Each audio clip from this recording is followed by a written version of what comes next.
April the 19th, 1995. For many people inside the city of Oklahoma, they began their days as they always would. They arrived at work and conducted their daily business without any issues. But outside of the Alfred P. Murrah Federal Building, a rented Ryder truck was parked up outside by an ex-Army soldier named Timothy McVeigh. He got out of the truck, made his way towards a getaway vehicle, and then ignited a timed fuse, and then another. At 9:02 a.m, the truck bomb exploded, and the huge explosion of the truck, which was filled with fuel, fertilizer, and other chemicals, caused devastation that looked like a war zone. The Oklahoma City bombing led to the deaths of 168 people, and hundreds of others were injured. But the hunt was on for the bomber, and McVeigh, once captured, was sent to an execution chamber for his crimes. Welcome to the Fortress. Today we look at the execution of the Oklahoma City bomber. To support our channel, please make sure to subscribe. Timothy McVeigh grew up in rural New York State, and from an early age he expressed an interest in guns and weaponry. He went to high school and graduated, and then attended a local business college. But around this time he discovered a book known as the Turner Diaries. This book changed his life, and the neo-Nazi piece of fiction documents a truck bombing of the FBI headquarters in Washington, D.C., and the book tapped into the mentality of McVeigh, who had a growing distrust for the government, and who was paranoid that the US government would repeal the right to bear arms. He served inside of the US military and enlisted in 1988, and he was inside of the army considered a skilled and disciplined soldier, and was even awarded a Bronze Star for bravery during the Persian Gulf War. He was also considered a possible candidate to join Special Forces, but he backed out of this training after 2 days, and from this his opinion of the army and the military went downhill, and he left the army in 1991 and took an early discharge. When he returned to New York he could not find a job, and he met up with 2 of his friends from the army, Terry Nichols and Michael Fortier. They attended gun fairs together and sold weapons throughout the US, but another event had a profound effect on McVeigh, and that was the Waco siege in 1993. He drove to the compound of the Branch Davidians and personally witnessed the FBI siege, and he considered the actions of the government and FBI illegal and wrong, as the compound caught fire and many people died. He then got into contact with other dissenting people, but McVeigh then began to plot and plan a much bigger attack on the government, and he wanted to make a statement. He wrote letters to people to recruit to his point of view, and one of these letters said, "A man with nothing left to lose is a very dangerous man, and his energy or anger can be focused towards a common righteous goal. What I'm asking you to do then is sit back and be honest with yourself. Do you have kids or a wife? Would you back out at the last minute to care for your family? Are you interested in keeping your firearms for their current and future monetary value, or would you drag that .06 through a rock, swamp and cactus to get off the needed shot? In short, I'm not looking for talkers, I'm looking for fighters, and if you are a Fed, think twice." He decided that action needed to be taken. Timothy McVeigh worked alongside Terry Nichols to create an explosive device and bomb that would be mounted to the back of a rented Ryder truck.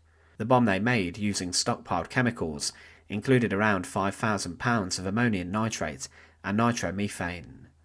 The plan was obvious for them: pick a city governmental building, park up outside, and detonate the bomb. At 9:02 a.m. on the 19th of April 1995, the bomb detonated outside the Alfred P. Murrah Federal Building in Oklahoma City. It was detonated in front of the north side of the building, and it killed 168 people and hundreds were injured. A 30 feet wide crater was made in the road, and glass was shattered in many buildings around. There was destruction, death, and devastation everywhere. It was said that the blast was felt 55 miles away when the bomb went off. As the bomb went off, the FBI went into overdrive, and they had 3 different hypotheses, and they believed it was either international terrorists, a drug cartel acting against DEA agents based in the building, or that it was anti-governmental radicals who wanted to begin an uprising. Within 90 minutes of the bomb going off, Timothy McVeigh was actually arrested. He was seized whilst travelling on Interstate 35 and was driving a 1977 Mercury Marquis, which did not have a licence plate. He also had a concealed weapon when he was arrested. The next day the FBI found the rear axle of the Ryder truck, and they managed to get a VIN, the vehicle identification number, and this was traced to a body shop in Kansas. A drawing of a suspect was created, and it did show similarities to Timothy McVeigh. Agents also found traces of bomb chemicals on McVeigh's clothes and other pieces of evidence, but he was already inside of custody, having been seized for the vehicle offence. 2 days after the bombing, McVeigh was taken into federal custody, and his ally Terry Nichols handed himself in. McVeigh was indicted on 11 federal counts, including the use of a weapon of mass destruction, and 8 counts of first-degree murder. He was on the 2nd of June 1997 found guilty of all 11 charges, and the jury then recommended the death penalty for the Oklahoma City bomber. His death sentence was delayed pending appeal, and McVeigh actually requested a nationally televised execution that would be shown. He was locked up inside of Florida Supermax prison on Bombers Row, alongside the Unabomber Ted Kaczynski. The day before his execution, McVeigh stated, "I'm sorry these people had to lose their lives, but that's the nature of the beast. It's understood, going in, what the human toll will be. If there is a hell, then I'll be in good company, with a lot of fighter pilots who also had to bomb innocents to win a war. I knew I wanted this before it happened. I knew my objective, and when it happens, it's in your face.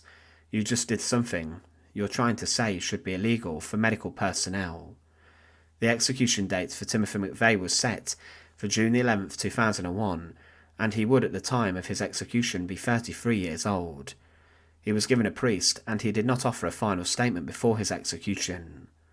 A relative of one of his victims stated that without saying a word, he got the final word. The execution of Timothy McVeigh took place at USP Terre Haute, and at 7 a.m. the execution was scheduled. He was to be executed using lethal injection, and 3 chemicals would be injected in succession into his body through an IV in his right leg. The first chemical, sodium thiopental, was there to sedate him. Pancuronium bromide would stop his breathing, and potassium chloride would stop his heart. There were 2 people with him inside of the execution chamber, a prison warden and a US Marshal. The warden asked the officer if the execution should proceed, and a final call was rang through to the Department of Justice in Washington, D.C. to see if there was any reason to stop the execution, but there was not. The officer stated, "Warden, proceed with the execution." Witnesses saw the final moments of the Oklahoma City bomber, and the IV lines could be seen with chemicals then sent to flow into the body of McVeigh. He swallowed hard and moved his eyes slightly, and his chest moved up and down. One witness claimed, "We were standing at a glass window about 18 inches from his feet. He was wearing sneakers, you could see that. There were sheets up to here, and folded over. His hands were down, he looked straight at the ceiling. When the curtains opened, to his left were his representatives. He sat up as much as he could in that chair, and looked towards his window, and nodded his head like that. He seemed almost to be trying to take charge of the room, and understand his circumstances, nodding at every one of us individually. Then a sort of cursory glance towards the government section. He lay there very still. He never said a word. His lips were very tight. He nodded his head a few times. He blinked a few times." Another witness claimed that Timothy McVeigh had a blank stare, and that he died with a look of defiance on his eyes. At 7:14 a.m. he was declared dead. The actions of the Oklahoma City bomber had led to the deaths of 168 people, and there were hundreds more who were injured, many very seriously. Timothy McVeigh, along with his accomplice, was an ardent anti-governmental extremist who had experience in the army, and his attack was brutal, deadly, and devastating. Thanks for watching. To support our channel, please make sure to subscribe, and once again, thank you so much for watching.